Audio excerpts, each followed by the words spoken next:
Corona महामारी के कारण मुंबई की रफ्तार धीरे धीरे पटरी पर आ रही है, पर अब भी कई समस्याओं से मुंबई जूझ रही है। अब मुंबई की ऑटो रिक्शा को ही ले लो। कोविड-19 के चलते उन्हें कई दिक्कतों का सामना करना पड़ रहा है। उन्हें कोरोना से बचने के लिए ऑटो में सोशल डिस्टेंस के लिए सीट लगाने की आवश्यकता है, वरना पुलिस तो जुर्माना लेती है, साथ ही उन्हें कोरोना का डर भी सताता है। पासिंग के लिए जब भी जाते हैं तो पुलिस कहती है पहले ऑटो को सैनिटाइज करें, फिर वह पासिंग करेंगे, यानी वह भी एक खर्चा। इन्हीं ऑटो रिक्शा ड्राइवरों के लिए न केवल सोशल डिस्टेंस सीट के साथ रिक्शा को सैनिटाइज भी कर उन्हें कोरोना से बचने की एक कोशिश कर रहे हैं। सी वाहतुक संगठन की ओर से वितरण किया गया और सैनिटाइज भी किया गया। हाल ही में विरोधी पक्ष नेता व बीजेपी विधायक प्रवीण दरेकर के हाथों इस शुभ कार्य का शुभारंभ किया गया, जहां शिव वाहतुक संगठन के राष्ट्रीय अध्यक्ष हाजी अरफत शेख उपस्थित थे। तो आइए आपको ले चलते हैं यहाँ और जानते हैं इनसे ढेर सारी बातें। देखिए हमारी यह रिपोर्ट।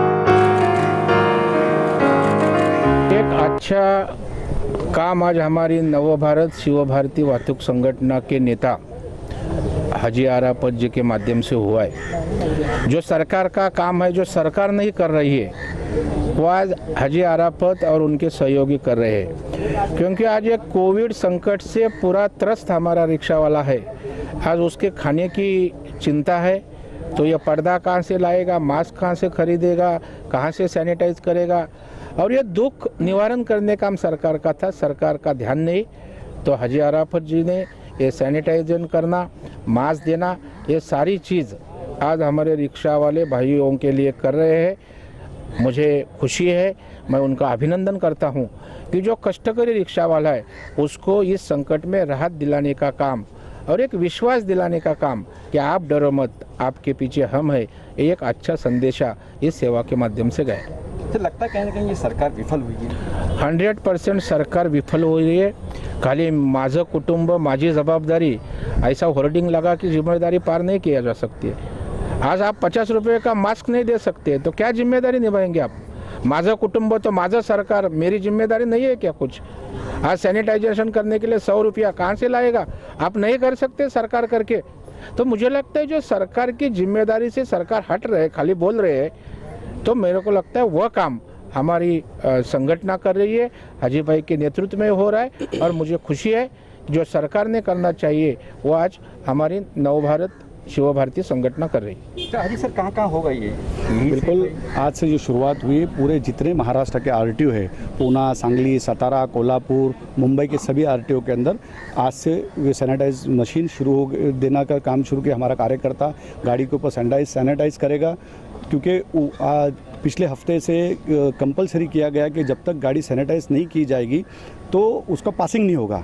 और पासिंग करने जा रहे हैं तो 100 रुपये का चार्ज मांगा जा रहा है, तो 100 रुपये रिक्शा वाला हमारा कहाँ से देगा? तो इसलिए आज प्रवीण दरेकर जी के हाथ से हमने इसकी शुरुआत की है और पूरे महाराष्ट्र के अंदर ये काम का कार्यक्रम शुरू रहेगा, ताकि हम एक छोटी सी मदद हमारे रिक्शा वाले भाइयों के लिए कर सकें।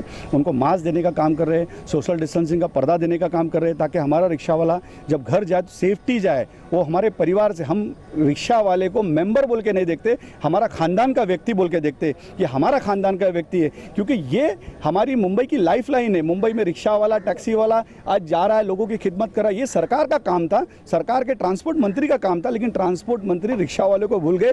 जिन रिक्शा वालों ने उनको आज मंत्री बना दिया, आज जिन रिक्शा यूनियन से उन्होंने शुरुआत की और वो यूनियन से करते करते आज वो मंत्री बन गए, लेकिन उन रिक्शा वालों को भूल गए। ये ध्यान में होना चाहिए कि रिक्शा वाला हमारा मेहनत करके, खून पसीना बहाकर अपने घर का चूल्हा जलाता, ईमानदारी से काम करता, और उसके बाद भी अगर उनको इस तरीके से अगर बर्ताव हो गया, 6 महीने तो वो घर में बैठे, आज हफ्ते भरने का प्रॉब्लम आ गया, पासिंग करने का प्रॉब्लम आ गया, पैसे जेब में नहीं है, चूल्हा जलाने का प्रॉब्लम आ गया, घर के बच्चों की फीस का प्रॉब्लम आ गया, ये सारी तो परेशानी है। उसके बाद अगर हमको 100 रुपये सैनिटाइज के लिए देना पड़ेगा, मास्क खरीदने के लिए पैसे देना पड़ेगे, 250 रुपये का पर्दा, अगर पर्दा नहीं लगाएंगे तो 500 रुपये का फाइन आरटीओ का ट्रैफिक वाला मारा, ये कौन सा न्याय है? तो ये सारी चीज़ सरकार ने अगर कभी ये सारे कानून लाने के पहले रिक्शा वालों को मदद करना चाहिए था। ये हमारी उनसे मांग थी, हमने प्रवीण दरेकर साहब से आज सारी बातें की, उनको सारी हमारी समस्या बताई है। विरोधी पक्ष नेता है, आज पार्टी के बड़े लीडर है, उनको सारी बातें रखी कि हमारे रिक्शा वाले, टैक्सी वाले, टेम्पो वाले, ट्रक वाले, जो बड़े बड़े ट्रांसपोर्ट, और नव भारतीय शिव वाहतुक संगठन देश की सबसे बड़ी यूनियन है जिसके 7.5 लाख मेंबर है, और ऐसी यूनियन पूरे महाराष्ट्र भर के अंदर ऐसे वक्त के पर हमारे चालकों के साथ में बिल्कुल खड़ी रहेगी। पूरे आज हमारी 7.5 लाख मेंबर है नव भारतीय शिव वाहतुक संगठन के पूरे महाराष्ट्र भर में। मुंबई से हमने शुरुआत की, पहली शुरुआत हमने बांद्रा के इलाके से हमने शुरुआत की, और देवेंद्र जी के आदेश से हमने पूरे महाराष्ट्र भर में ये कर रहे। सबसे अहम चीज़ हमने किया है कि रिक्शा वाला जो है कोरोना के पेशेंट को हॉस्पिटल पहुंचाने का जो काम करता है, तो अगर कोई कोरोना का पेशेंट छींकता है तो कम से कम हमारे रिक्शा वाले की सेफ्टी होनी चाहिए। इसलिए एक सोशल डिस्टेंसिंग का पर्दा हमने आज प्रवीण दरेकर जी के हाथ से आज उसका उद्घाटन किया, जो 250 रुपये का पर्दा मुफ्त हम दे रहे हैं। इस साल हमने मेंबरशिप फ्री कर दी, 1 लाख रुपए का इंश्योरेंस, आइडेंटिटी कार्ड, स्टिकर, हम क्योंकि रिक्शा वाला कमाई ना तो उससे क्या मेंबरशिप लेंगे, तो ये हमने फ्री कर दिया। 1 लाख का इंश्योरेंस उनको हमने देने का काम किया। फिर एक नई चीज़ आई कि पिछले हफ्ते से आरटीओ ने कहा कि हर इलाके के अंदर जहाँ जहाँ पूरे महाराष्ट्र के अंदर पासिंग होंगी, तो पासिंग होने के बाद जब तक उसको गाड़ी को सैनिटाइज नहीं किया जाएगा तब तक कि हम उसको पासिंग नहीं करेंगे। तो उसका 100 रुपया चार्ज किया जा रहा था, प्राइवेट लोग आके दादागिरी से 100 रुपया लिया जाता, हमारा रिक्शा वाला कहाँ से देगा। तो हमने आज उसको फ्री हर पूरे इलाके के अंदर, महाराष्ट्र के अंदर हर जगह पे सैनिटाइजिंग की मशीन हमने लगा दी। हमारा एक कार्यकर्ता जाएगा और उसको फ्री ऑफ चार्ज में करेगा। उसका उद्घाटन आज दरेकर साहब के हाथ से हमने किया।